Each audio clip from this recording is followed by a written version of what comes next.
Good evening, everyone who has joined us today for this evening of conversations, which Teacher Majai has been conducting over the past 4 5 weeks.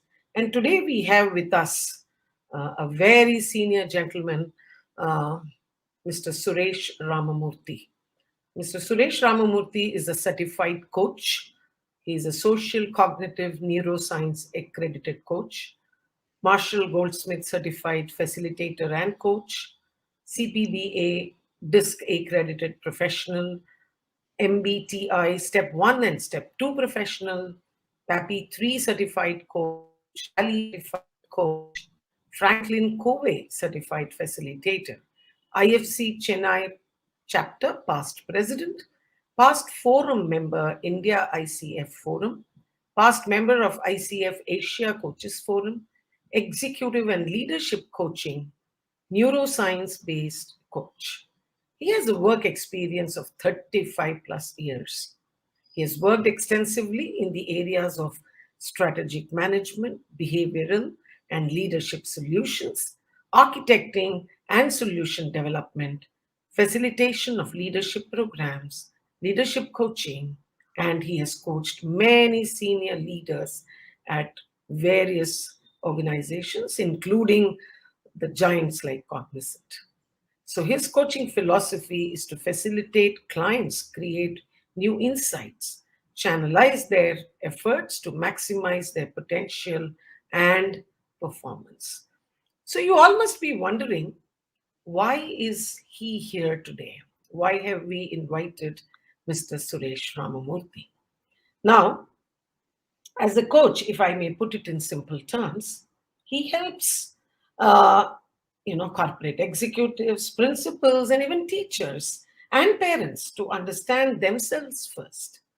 He does not believe in giving solutions, and I have attended a couple of his sessions. And he believes in pushing us to find solutions. He gives us all the tools through examples, through theories, and makes us understand that this is what we need to do. So we ourselves come to that conclusion. So, as a coach with these many years of experience, he believes that any education system will succeed when we keep the learner at the center. And here, learners are our students. I would like to straight away start the evening with my first question, Mr. Suresh Ramamurthy. Yeah. Welcome to our Teacher Magi initiative. We are a very, very small initiative started by passionate people. I am a teacher, trainer. I've been in the school space for same 30 plus years. Yeah. And my colleague Lena is not here today, but she also is an English language specialist. So this is an initiative to help teachers. And when I attended your session, I saw that people like you should be heard by teachers, and they should get an insight into how to go about their classroom Thank management. you. So coming straight to the first question, let us first try and paraphrase the key title of today's evening: teacher centric to learner centric. Floor is yours, Mr. Ramurthy. Thank you. Thank you very much, Sudha. Thank you for having me here this evening, and good evening to all of them who have logged in today. Yeah, teacher centric to learner centric essentially is the shift in focus or the paradigm shift in our thinking as people who are imparting knowledge and skills. So, what generally happens if you look back at what's happening to the system right now as a teacher? My basic objective is to share the knowledge that I have with the students who are there before me, which means I have done all the reading, I have done all the thinking, and imparting my thinking, my reading, my knowledge to the students who are there before me. Correct. Nothing wrong with this process, but I see that as a limiting factor because what I'm trying to drive down to the students is my own thought process and my own perspective, my own understanding as I've read it and I've understood it. Now, The student will definitely pick up whatever I am saying as a teacher. One, because of respect they have for me as a teacher. One, because there is some knowledge input that I'm giving to the students so they take it in. And also because primarily they have to score marks and they have understood the concept. In many cases, they may not even understand the concept. It could be resulting in rote learning where they Mm. just memorize whatever you say, repeat it in the answer book, and they get the marks and grades. Correct. Now, this is the teaching mode of doing things. When you move to learner centric, are we wanting the learner to want to know what it is? Are we inculcating the thinking in the learning or wanting the learner to pick it up from me and then repeat what I'm saying? Are we creating this differentiation in our shift in thinking? This is what I mean by teacher centric to learner centric.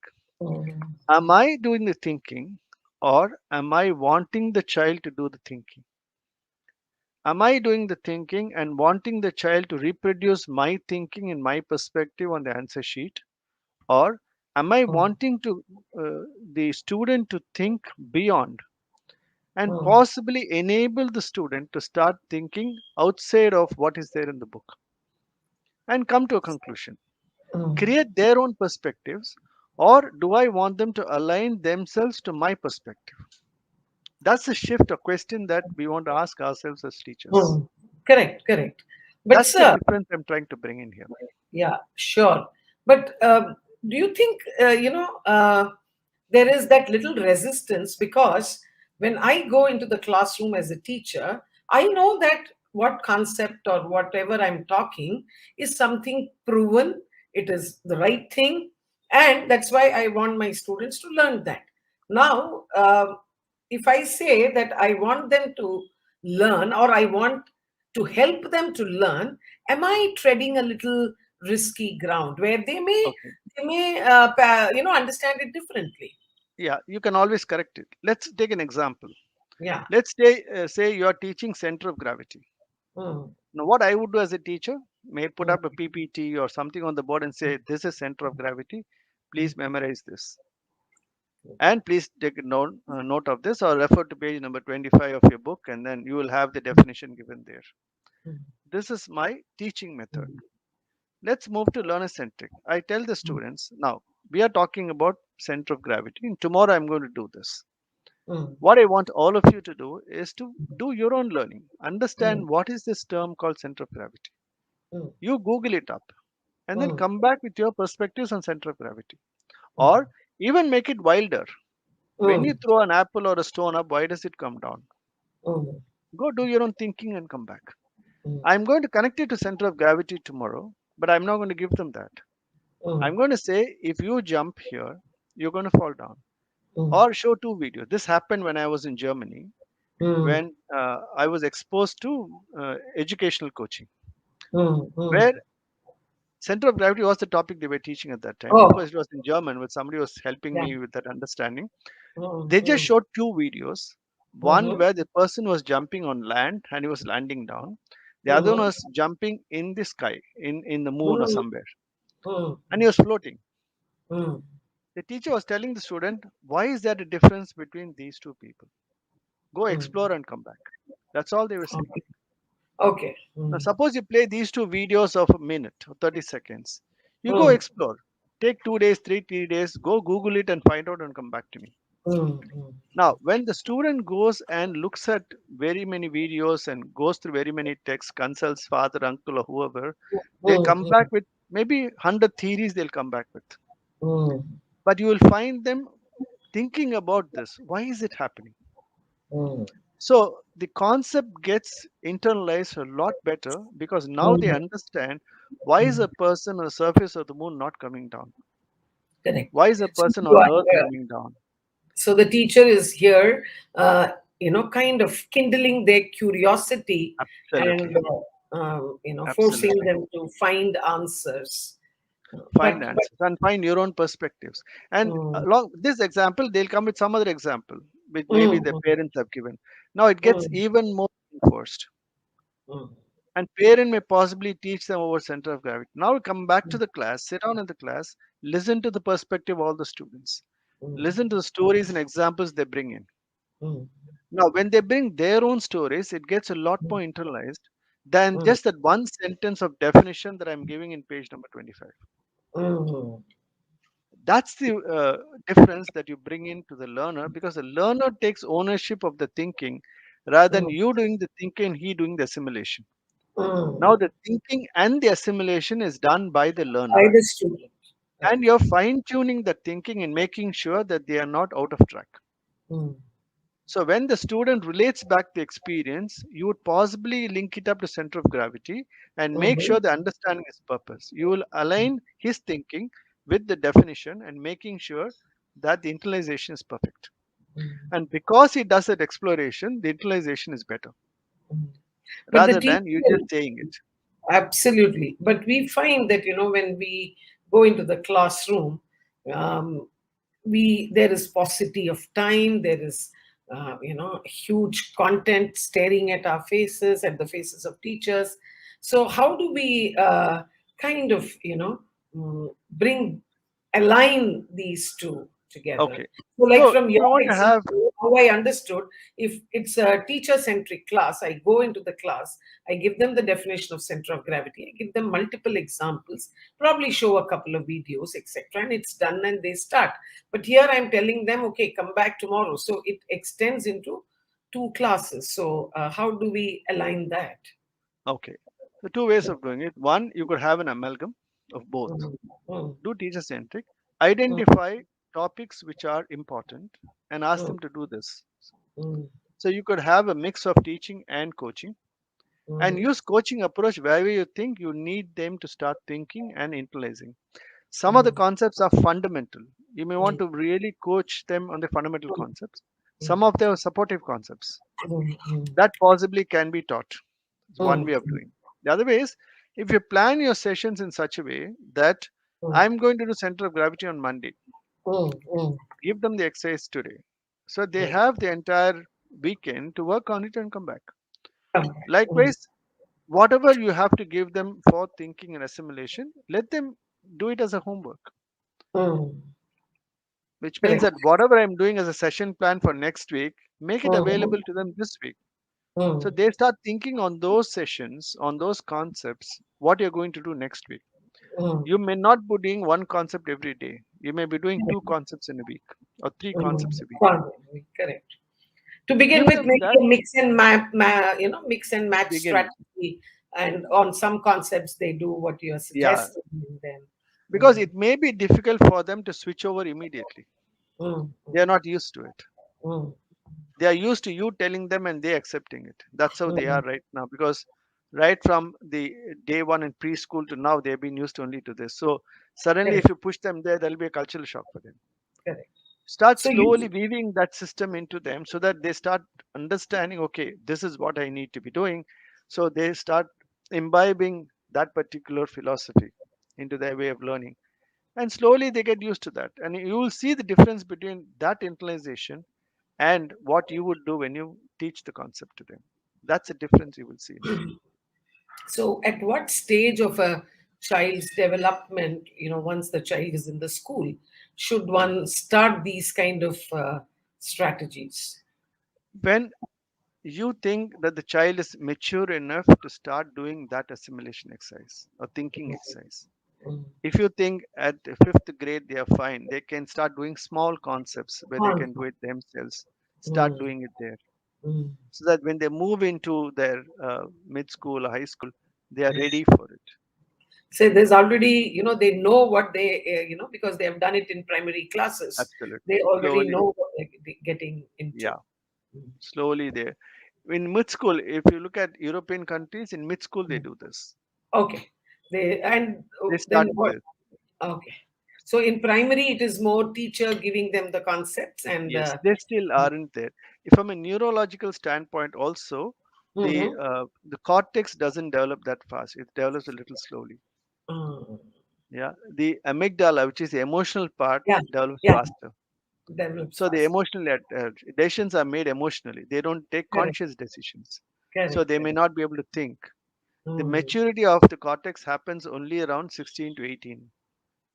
So mm, closer to that is when you would possibly ask them to start thinking, because your formation of the brain, your mm, cortex is really formed only between 18-21, fully formed, where they oh, start taking their own clear decisions. decisions. But we have to We prepare them. So maybe, prepare when they them, are 12, 13 years old, slowly we can, start preparing them. you start Otherwise, preparing. as a personality, what would happen is they would depend on people. Mm, They would start not think about various options. So I've seen the difference in managers who have been through this, where mm-hmm, when they move into the organizational decision making, they are mm-hmm, open, they're able to see many more dimensions of the problem mm, rather than looking at it one dimensional. mm, They're able to see different shades and then come to a conclusion. mm, So shaping of the personality also happens because now they're able to see mm. other dimensions from it, other Right, perspectives. right. And when I listen to my course students who are also coming at different perspectives, my Mm. perspectives become wider. When I'm Correct, as a teacher saying what it is only one perspective that is uh, driven down everybody's throat there.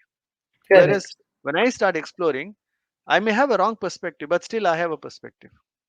Correct. And I know it's wrong because that's the way I have thought through. And teacher is now Mm, correcting me.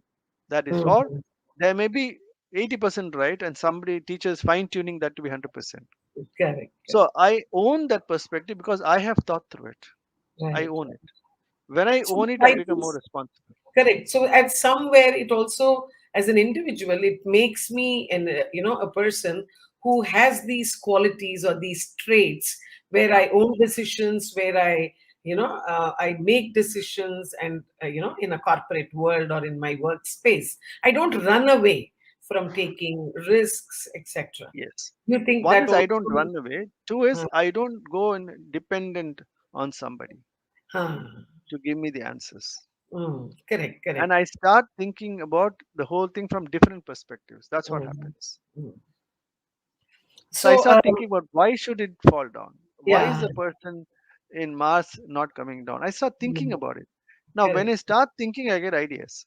Mm, Ideas need not be always right, but there are ideas that are coming to my mind. Which correct. ideas I will not get if somebody says, this is the way it is, please understand and Mm, get it by heart. I don't even have the option of thinking.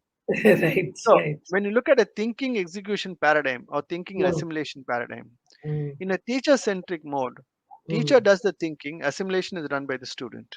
mm, Thinking, it resonates or it's transferred, and mm, then you go into the assimilation mode and student assimilates it. mm, What we are trying to do in learner centric is mm, get the learner, encourage the learner to go into the thinking mode, and mm. after thinking, go into the assimilation mode. And in the Correct. you're guiding that process so that you're making sure the understanding is right before the Mm, assimilation happens totally. correct, correct. So, as teachers, Mr. Suresh, what is the first step we need to take in this direction? I mean, we can't just one day decide Mm. that, okay, I'm going to now be a learner centric teacher, right? And Yeah. get into the classroom, right? Okay. So this is where from neuroscience, brain rock, David Rock comes with a beautiful model called the TAPS model, TAPS. Mm, mm, P and S, if you take, everywhere there is a problem, there is a solution. Anybody who comes with a problem wants a solution. mm, mm, If you take that concept and apply it here, I am coming to learn something and somebody is telling me what to learn. mm, So mm, that's the solution I'm getting. mm, Presently, I am telling this teacher, telling mm, the student what is the concept and mm, why should it be so. mm. Correct. Now, can you move to asking the student what he means by that concept? Can Mm. you move from telling to asking? Telling to Can you make us. a small shift? Ah, mm, Instead of saying, correct. if this is center of gravity, what is Mm, center of gravity from your opinion? mm, mm, mm. Why is the person on the surface of the moon not coming down? Correct. So, telling to asking is the small shift the teacher can make Mm, with maybe 10% or 15% or 20% of the class. May mm. not be all the concepts. Start Yeah. there. Yeah. Slowly Yes. start doing it. Correct. Correct. for every term or every quarter, if they pick up one or two concepts, and Move so into in a, asking mode. yeah, and in the course of one academic year, even if 6 or 7 concepts are taught in this manner, Hmm. I think one has made a beginning. Absolutely. Yeah. Mhm. So, which means the way the teacher plans the class, everything has to undergo a shift, isn't it? Yeah. Like tiny habits we talk about in Mm, management. mm, 1%.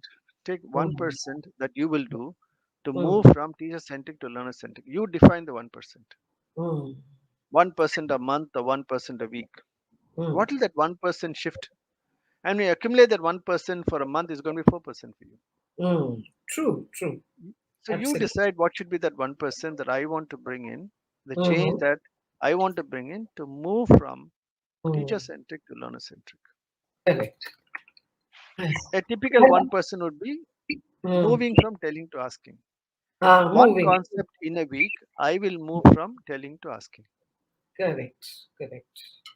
I fully agree with you there.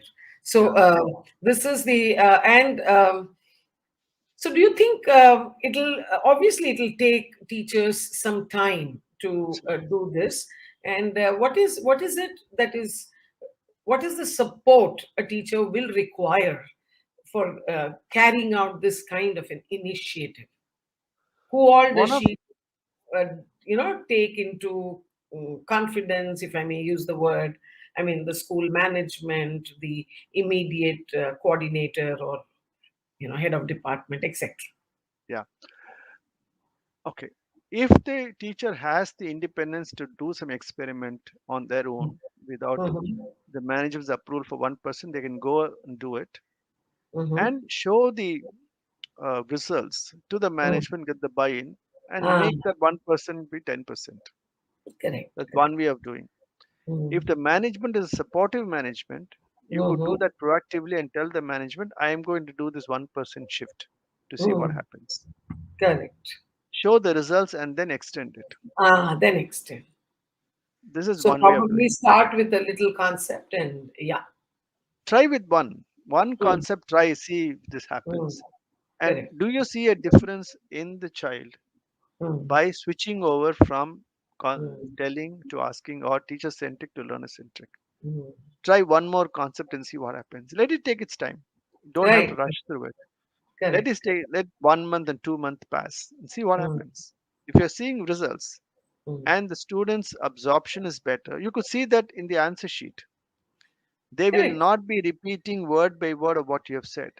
You Mm. will see them saying the same concept in their own words, which is absolutely right, Yeah, which means yeah. they have internalized the concept. Right, right, right. That's a good understanding of the fact that Mm. centricity from teacher to learner works.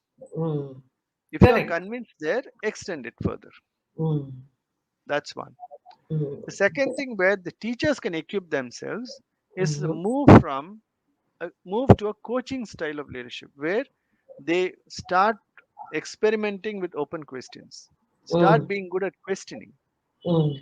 not interrogating, Mm. but questioning, which will Correct. which will influence the thinking, Mm. Mm. yeah? Which we call as inquisitive questioning. Inquisitive questioning. Correct, correct. Can your questions get them to think? Mm. Mm.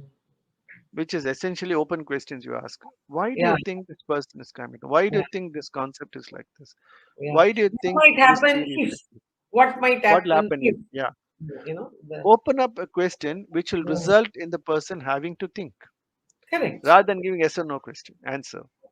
correct. So Mm. you can slowly start moving away from answers to inquisitive questions or open Mm. questions, Open which will question. make the other person think. Yeah. I think that's Can a you move? very good strategy. And I think more and more with NEP and all, there is a thrust that we have to get into more such thinking skills based questions rather Absolutely. than the very simple what, when, where Yeah.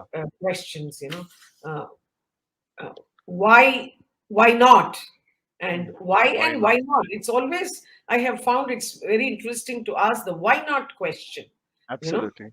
uh, Absolutely.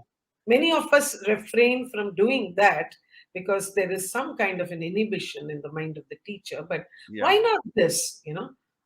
I don't, for example, when you ask children what do they do during the weekends, oh, I stay with my parents. I don't go out with my friends. Why not? Hmm. So, instead Yeah. of asking why, because immediately the answer is more negative and they say, oh, because my parents don't let me do that. But then why not?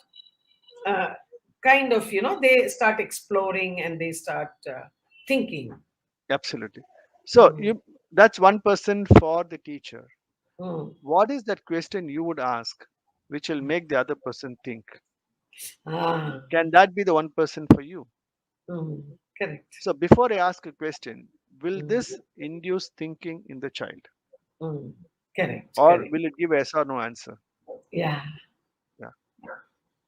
So I think then the teacher needs to, when he or she is going to take a concept to the classroom, they definitely need to spend some much time before they actually get into the class and come out with these list of questions, Thinking which questions. thinking questions, so Yeah. that actually they start getting the answers from the students, and sometimes, to your surprise, the topic itself gets built by your asking those questions. Absolutely.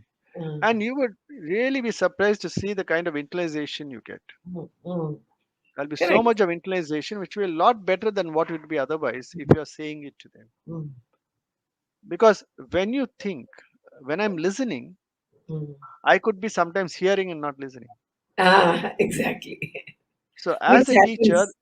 if I Mm, ask them to think, they have no choice but to think, which means correct. they will be active in class. Correct. And So this mode here's really works after lunch.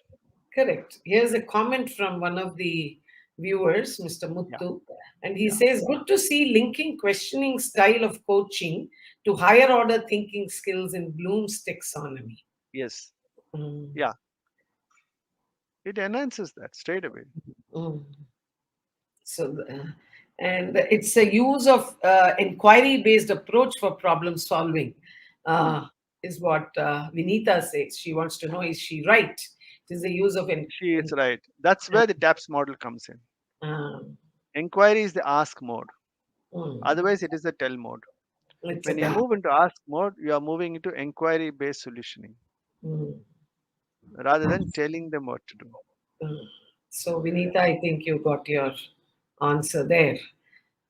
So, moving on, Yeah. there is a fear which I have observed, as part of the teaching community, and also having been the school leader. There is a fear in the mind of teachers as to whether the students will get the desired results, because everything unfortunately hinges on exam results if we start doing all these experiments. So this is the fear. Teachers sometimes, many a times rather, agree with all this but find it very difficult. So how Right. can we help them? Okay. Mm, What are these results based on? Even if mm, you take the current examination system, results are based on getting the answer right on the answer sheet. mm, Yeah. Now, at the end of the day, whichever mode you use, as long as the student gets the answer and writes the right answer, they will get the grades that they have to get. What I'm only wanting to do is, what is the approach for you to get the answer from the student? mm. Is it what Correct. you have told that has to be reproduced? Or are Mm, you trying to help the student understand the concept better and find the answer and fine tuned by you? mm, Both cases, the student is going to get the answer. mm, And that answer is what is going to come in the answer book for which you're going to give grades.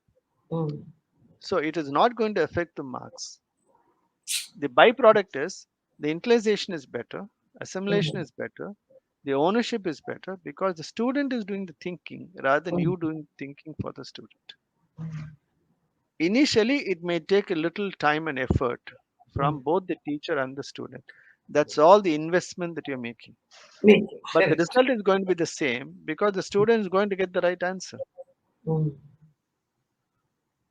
Ultimately, he's going to reach there. Ah, and Mm. you will see that this right answer is coming from a better understanding if you go leonocentric than Yeah, just taking it by heart and reproducing it. Correct.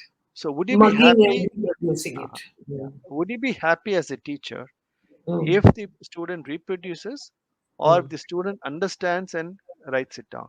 Which is better? Mm. And And if you what? go by the coaching approach for education, Mm. which I've Mm. been through in Germany, is Mm. the second approach is a lot better, where the student knows what he's learning. Mm. He has his perspective, Mm. and the perspective is fine tuned by the teacher. Because Correct. he has done the exploration, he has Mm. gone through it. Let me take another analogy. Mm. You are giving a new word and saying this is the meaning of the word. Mm. Now, on the other hand, tell another student this is the Mm. word, Mm. go to dictionary.com Mm. and find out the etymology, find out the Mm. pronunciation, Mm. and do all of that and come to me. Come to me. Mm. And which student can reproduce that word better? Mm. Definitely the second one. I mean, I That's have it. no. That's the analogy you can use, because I have gone through that. I have researched it. I know Mm. this etymology. I have Mm. listened to the pronunciation. I have Correct. also got the usage from dictionary.com. I've done all Mm. of that. So I know that this is what it means. So whenever Mm. this word comes, my thoughts go back to the dictionary. Correct. What did Correct. I learn? What is the etymology I learned? Mm. How is it different? So Correct. I And know the the origin of the context. word Correct. And the rather than, context in which it is and the used also. context. Yeah. Mm. All that is given in that one Mm. page website, which I've gone through for me to understand that word. And that's Correct. the effort that the teacher and the student have to put in. But Mm. look at the output. Mm. Mm.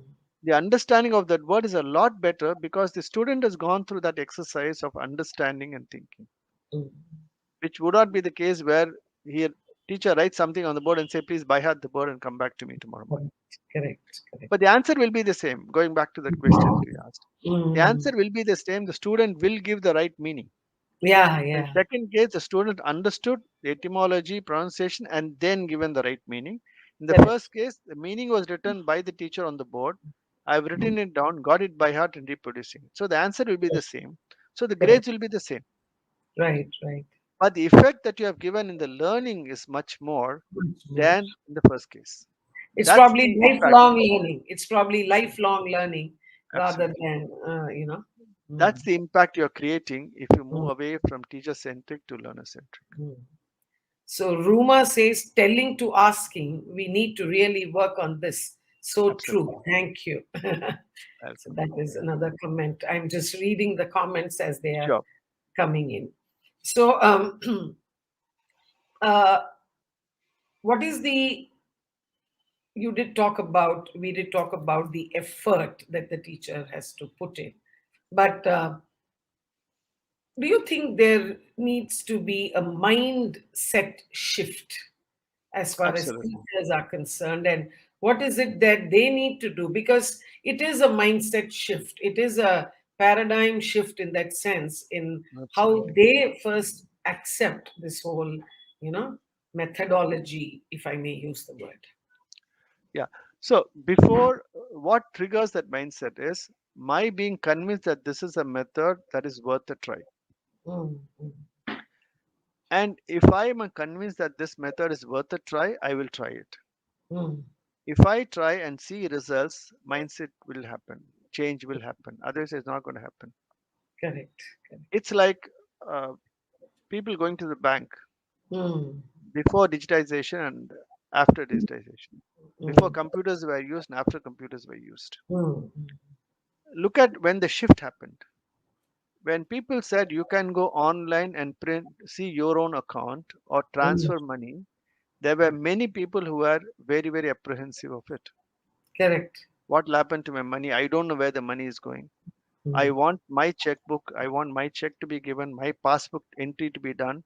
Only then Right. I will know that debit has happened, credit has happened. Without Correct. that, I will not accept. Now look at what's happening now. Nobody Mm. has a passbook. Nobody has a checkbook. Correct. But when the shift happened, there was a lot of apprehension. Mm. Unless people felt and realized that money gets transferred to the recipient calls back and say, yeah, I've got the money. That Mm. mindset shift. Today, I don't even worry about the recipient getting the money, Mm. because the moment it gets debited, I know it goes there. Correct, correct, correct. So two things happen. One is for me to accept the change, and mm, two, for me to see results. mm, When the results come in, I know this approach works, and mm, so I'm ready for the mind shift change. mm, For that to happen, you have to take the first step. Unless you correct. try, you're not getting there. Yeah, That's why I say try once 1%. right, right. Try one concept and see if it Mm, works. correct. Compare the results of your teacher-centric training and Mm, your learner-centric approach. approach. Are you getting same results in terms of your grades? Mm, mm, Are you getting different results in terms of the understanding and assimilation? mm, When you're convinced that the assimilation is better, the thinking capability is better, thinking correct. faculty or student is better, you're convinced, oh yes, this method works. Works. Slowly Correct. start shifting to that method. Yeah. So And also, mind I shift think change will happen only then. only then, correct. And also in the this learner centric process, the learning is permanent, is my belief. Absolutely. The, Absolutely. it's a lifelong learning. Otherwise, very flippantly, when you ask students how was the exam, or you ask them a concept after the first term, oh, I don't remember because I did it in first term, because they don't own the learning. They don't own it. They don't own the learning. Mm, That's the difference. mm, And there's a very good equation. Mindset mm, drives behavior, behavior mm, drives outcome. mm, It works in every area. I've done mm, it in so many coaching sessions, many leaders. mm, When you work on the mindset, you will see a change in behavior. When the mm, behavior changes to be positive, you will see a positive outcome happening. It will mm, happen. mm. So instead of constantly being trained and told about the pedagogy, the subject matter, how to teach it better, I think we need to train teachers on mindset shift. Absolutely. Absolutely. Mm, See, at the end of the day, what are you trying to make? What is your objective? I want mm, to make better citizens out of these children. mm. Can they take better decisions? Can they Correct. be more informed before they Mm, take decisions? mm. Can they look at it from multiple perspectives? This is what I'm asking them to do. Correct. So, Correct. am I developing their gray cells, which will help Mm, them there? Because mm, in teacher centric, very often, I don't really do much to develop the gray cells. mm. Because Yeah, the yeah. more you exercise your brain, Mm. the more it develops, the faster it develops. Because it's Correct. all about networks. Correct. The more networks you bring in, Mm. the denser the whole thing is. Right. It And gets somewhere, implanted a lot more.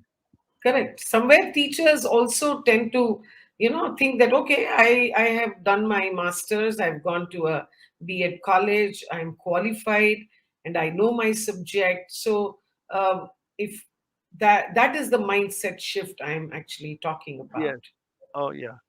Yeah. They have to start moving it. Because Mm, here the density is important. So it is proven in neuroscience that the mm, more you think of something, mm, the faster it does, the more networks happen. It more becomes a lot better. The mm, stickiness is a lot more because more neurons get fused. mm, When more neurons get fused, the retentivity is better. It's proven.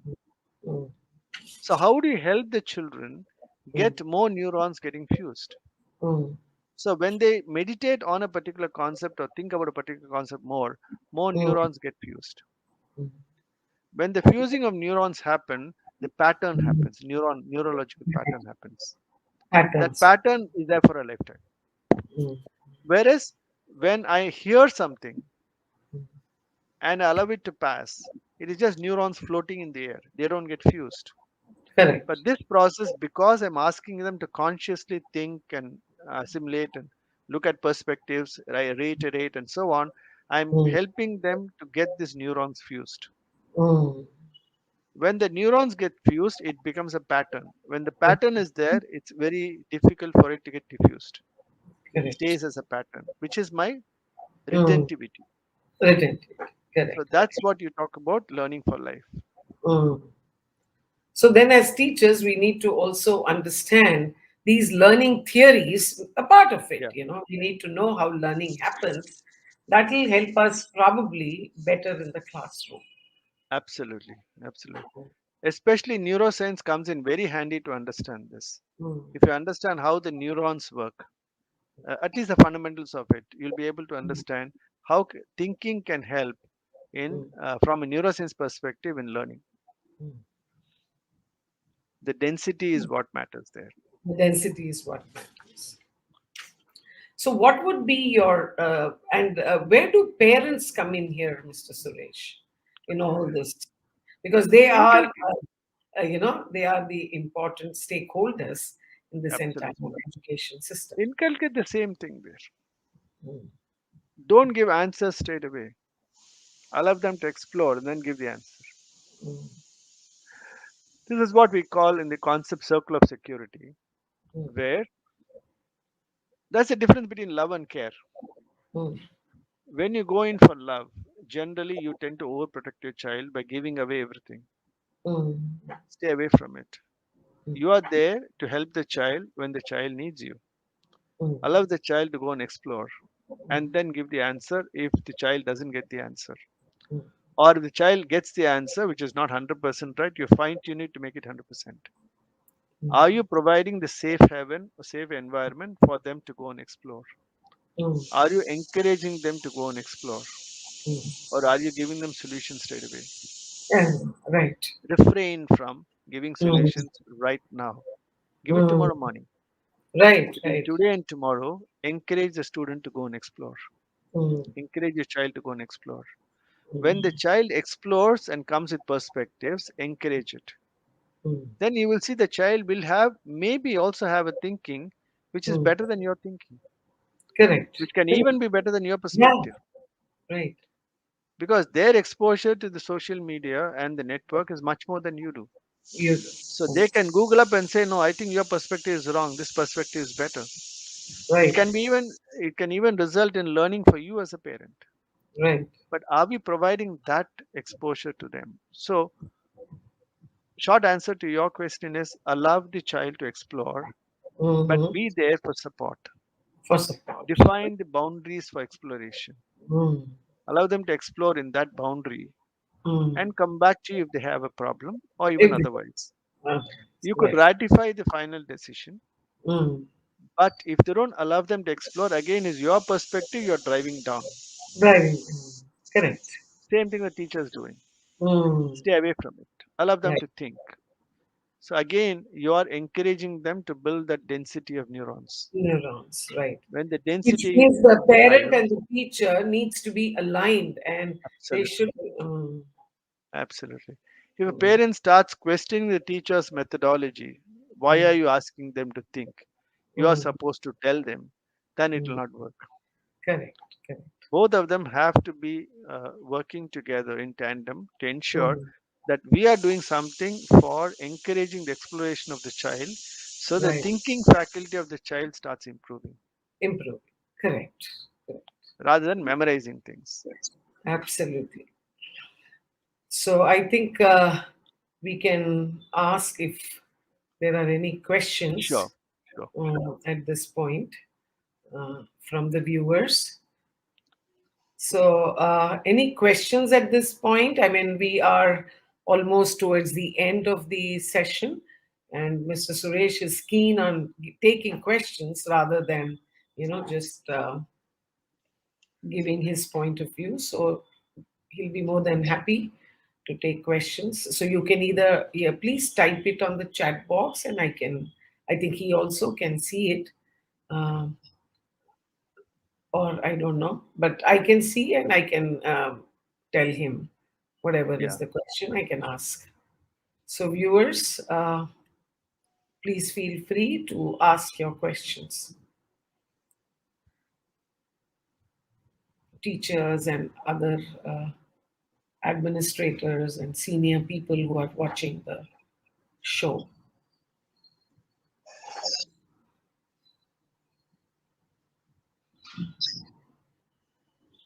No questions? So, either we have understood everything or Not and understanding. we are convinced with what Mr. Suresh is saying. Okay, let me prompt a question on behalf Yeah. of them. What do you think are the challenges you see in the shift? Okay. Can they answer that question? Yeah. Can we start typing, please? Challenges. I can type the question for you. Yeah. Challenges we see in the shift.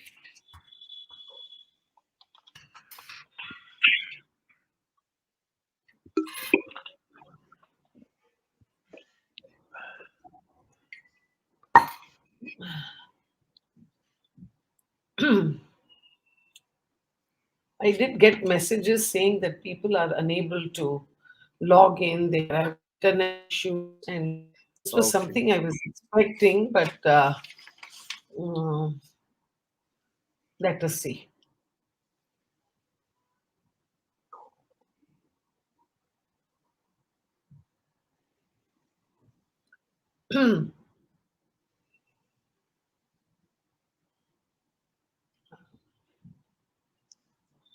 So I don't see anybody. Vinita, would you like to type the answer to this statement? Because I can. Vinita is there. Ruma is there. All right. I think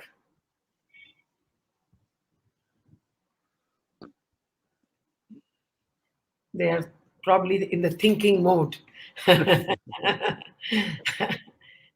I think they need to process the Yeah. information that has been shared with them.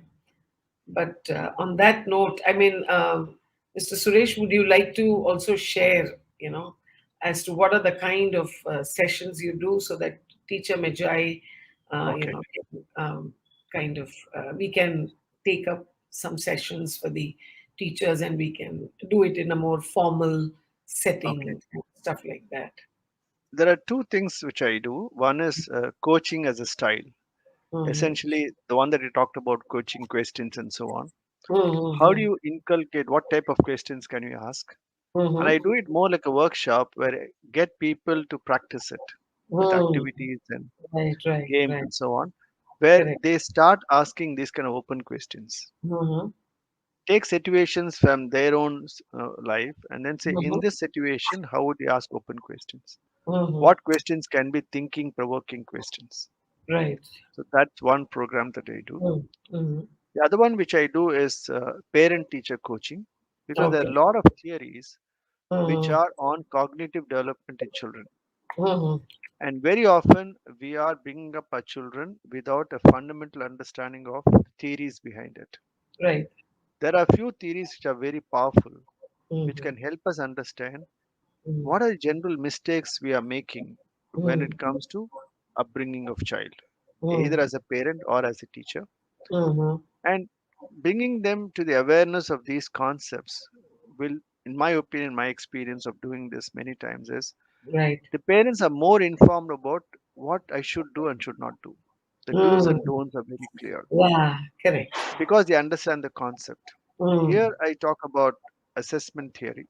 Mm. I Okay. talk about circle of security, which is what I touched upon in terms of Yeah. Yeah. safe haven and Right. concern and Right. so on.